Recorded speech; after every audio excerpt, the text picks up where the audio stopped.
Students, and welcome back to the Lore of the Iron Kingdoms with me, Professor Caster.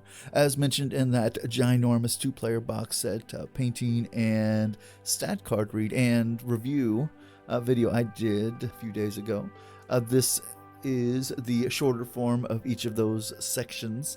For everybody that did watch the hour, thank you, and for everybody that did not have that type of time, here you go. You can watch it in more bite-sized aspects. But again, if you could, before everything is set, please hit that like button, subscribe, and comment. Please do all those fun things, because that helps the great gods of the YouTube algorithm keep pushing this out to the rest of the folks that might be into the Warmachine and expand our community. Also, again, thank you so much, Steamforge, for sending us this two-player box set for review. And without further ado, let's get to it. And we are going to be moving on to the fourth rendition of Allister Caine, Major Allister Caine. We even got to give him some gray hair there, but let's look at his. We got the gray coat going there.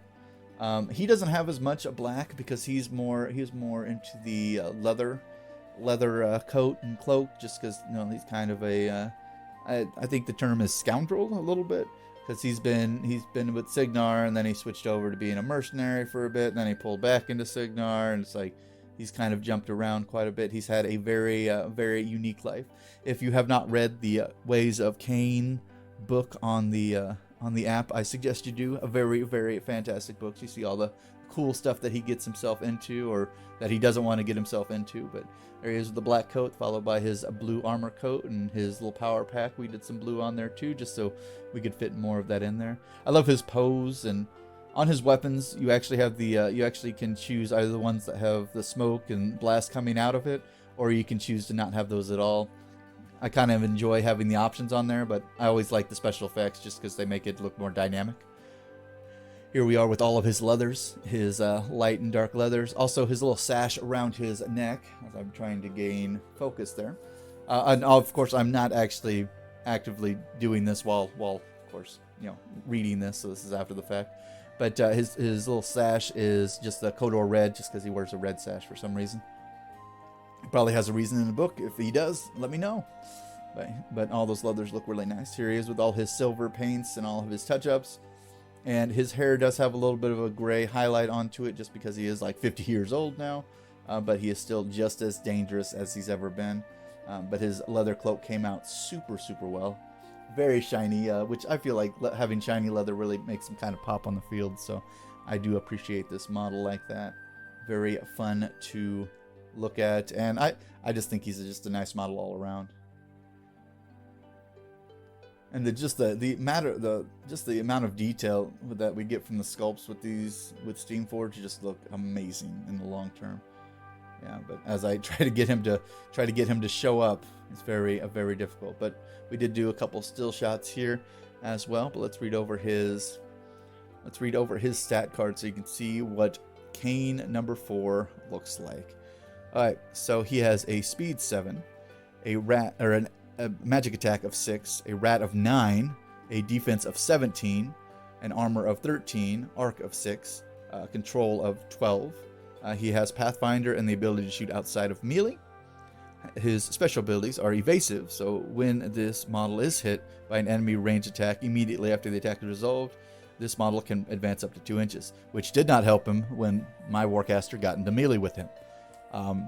After she lowered his defense, because a 17 defense is super hard to hit, regardless if you're shooting or trying to hit with melee.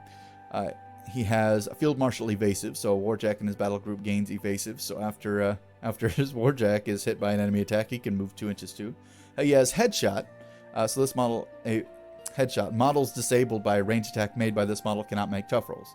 Models destroyed by a range attack by this model are removed from play. And then he has leadership, gun mage. So while within 10 inches of this model, friendly models gain headshot. So yeah. So all the toughness that the Kodor models had was also negated by this ability, because all of them were grouped together, and it was just, yeah, you can see how well that went. So again, Kodor models need to get into melee with these guys as quickly as possible, and these guys need to try to stay out of melee with Kodor models as much as they can. So let's go over his guns, because he does have his guns. Spellstorm pistols. Rat 9, range 12, rate of fire 1, and POW 12. He does have the ability to shoot in a melee, and these are magic weapons. His attack types, or bullet types, or whatever. He has the Heartseeker.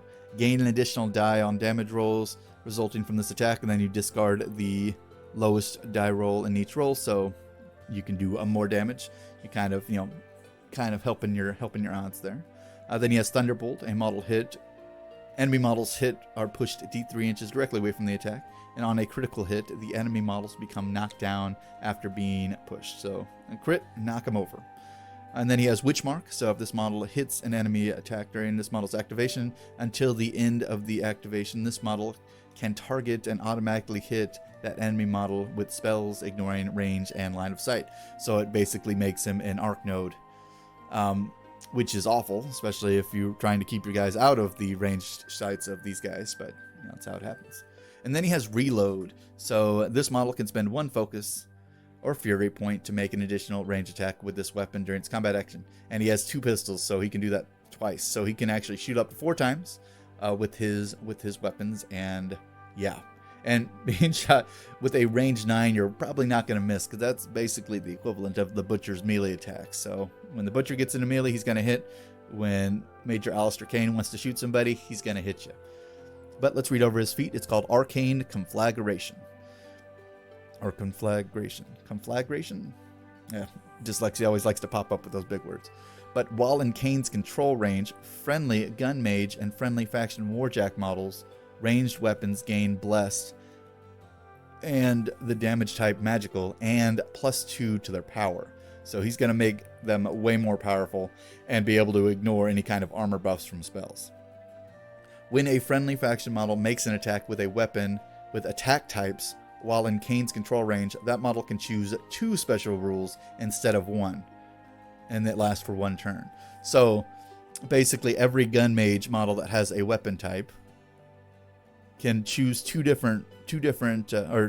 weapon or attack type can choose 2 different ones to use at the same time per shot. So you can really stack some pretty awful things with each other. So yeah, and I think that's what destroyed my Warjack and what took huge dinks out of my poor hounds. So, but yeah, it's pretty phenomenal, especially if you're playing a full gun line list of gun mages. You can do some incredible attacks. So, and that also stacks onto the prey targets for your Black 13th, so you can get them up to a +4 to their damage. And yeah, you can see you can see where everything just stacks up dramatically, and you have brutal damage. It's just a lot of very sad things that happen. But the spell list that he always has, outside of he has a rack slot 2, so you can choose 2 additional spells to add to here. His first one is Calamity. It is a magic attack of 6, cost 3, range 10, upkeepable and offensive. Calamity, target enemy model/unit suffers -2 defense and arm. Ouch. Then we have Heightened Reflexes, attack of 6, cost of 1, range 8, round duration, not offensive. Target friendly model cannot be knocked down or made stationary for 1 round. And the fact that it only costs 1 is actually super, super useful, because you can kind of spread that around to a bunch of different people. And it's not upkeepable, so you can cast that as many times as you have focus for it. And then he has Teleport. I think Caine's always had Teleport. Attack of 6, cost of 2, cast on self, non-offensive. Place the spellcaster anywhere completely within 6 inches of its current location, then its activation ends. So, as you can see, he is a very dodgy and hard to pin down warcaster. So if you get somebody in melee, you best make sure that's the last melee attack you're going to get, because he was just going to teleport out and probably shoot up whoever was in melee. So the fact that we were able to get the warcaster, or the Kodo warcaster, in melee with him was a boon to him after you lowered that defense that he has of 17 down to a 15, and she's a pretty decent person to have in the melee with. So there you go. But he is very good if you can keep him out of melee. Well, he's pretty decent in melee too, as long as he has his full defense. So, but let's go over the Deuce and see how we like those guys.